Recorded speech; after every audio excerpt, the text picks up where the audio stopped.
발빠르게 IT 소식을 전하는 쾌존 뉴스 바로 시작하겠습니다. 저는 진행을 맡은 볼타고요.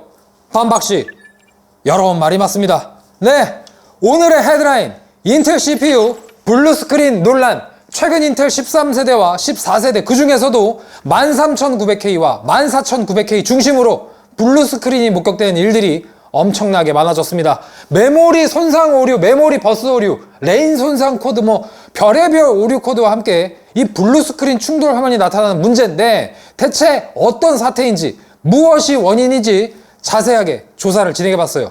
자, 일단 올해 2월 이 문제가 수면 위로 올라옵니다. 트위터와 스팀을 통해서 인텔 CPU를 사용하는 해외 게이머들이 공론화하기 시작했고요. 내용은 이렇습니다. 일부 게임 플레이 시에 인텔 13세대와 14세대 CPU에서 안정성 문제가 생겼고 클럭을 낮추거나 CPU를 교체했더니 문제가 해결되었다는 얘기들이 대다수였어요. 이게 처음에는 모든 인텔 CPU 사용자가 겪는 문제는 아니었고요. 특정 게임에서 특정 인텔 CPU를 사용한 일부 게이머에게만 나타난 문제였기 때문에 처음에는 그냥 괴담 정도로만 받아들였습니다. 그런데 시간이 지나니까 이런 케이스의 사람들이 급증하기 시작했고요. 이 문제를 단순한 해프닝이 아니라 하드웨어 결함 형태로 보는 시각이 많아졌어요. 그리고 사태가 커지니까 해외 미디어들도 입을 열었습니다. 인텔의 하이엔드 CPU가 충돌의 원인이다. 과부하 상태일 때 이 너무 높은 전력과 클럭이 시스템 전체를 불안정하게 만드는 주요한 원인이 되고 있다. 이렇게 말하기 시작했고요.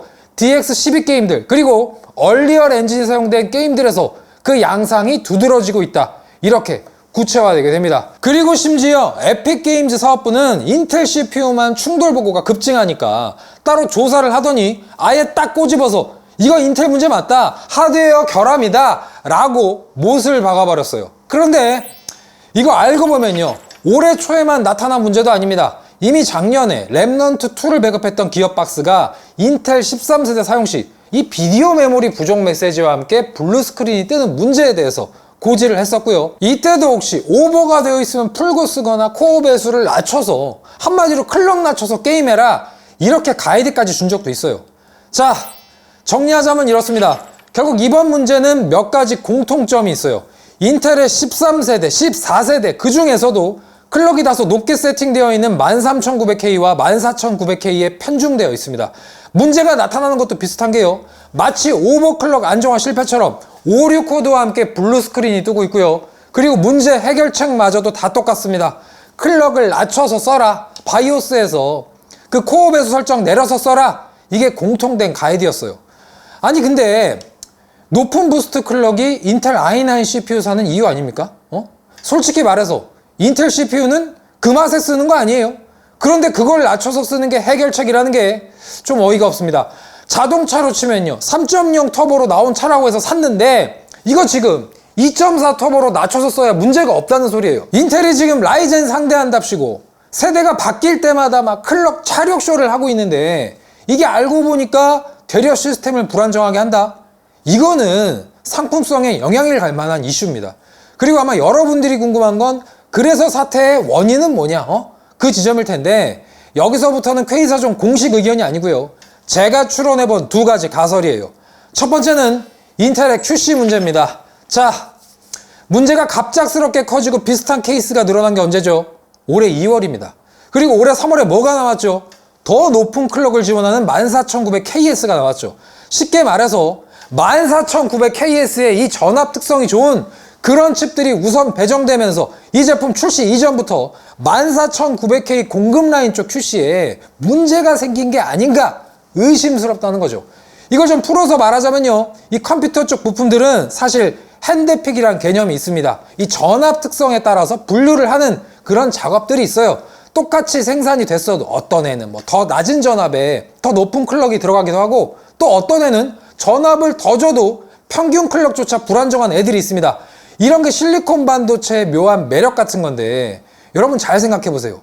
14900K에서 출시 시점 맞출 때쯤 이 인텔의 생산 라인에 어떠한 문제가 있었고, 동시에 전압 특성 좋은 녀석들이 다 빠져버리는 바람에 14900K로 패키징 되기에 살짝 부족한 녀석들이, 한마디로 좀 불량감자스러운 제품들이 14900K로 출고가 됐다면요, 듣기에 그럴듯하지 않습니까? 정황상 14900K 출시 초기에 구입한 분들은 이 문제에서 대체로 영향을 받지 않았어요. 생각해보세요, 여러분. 13900K나 14900K나 출시 초기에 이런 문제가 공론화된 적이 있었습니까? i9 CPU 사용자들이 게임하다 불수가 너무 뜬다, 이런 말들 내뱉는 일들이 허다했나요? 아니거든요.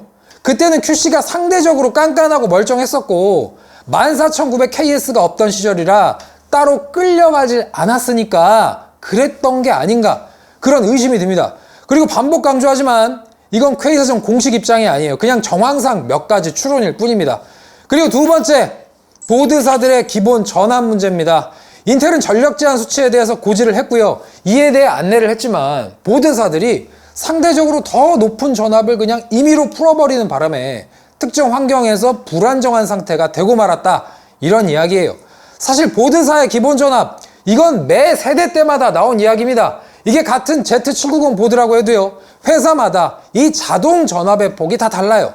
실제로 똑같은 인텔 CPU를 여러 개의 보드에 장착해서 비교를 해보죠. 그럼 시네벤치 점수 편차가 제법 크게 나타날 때도 있습니다.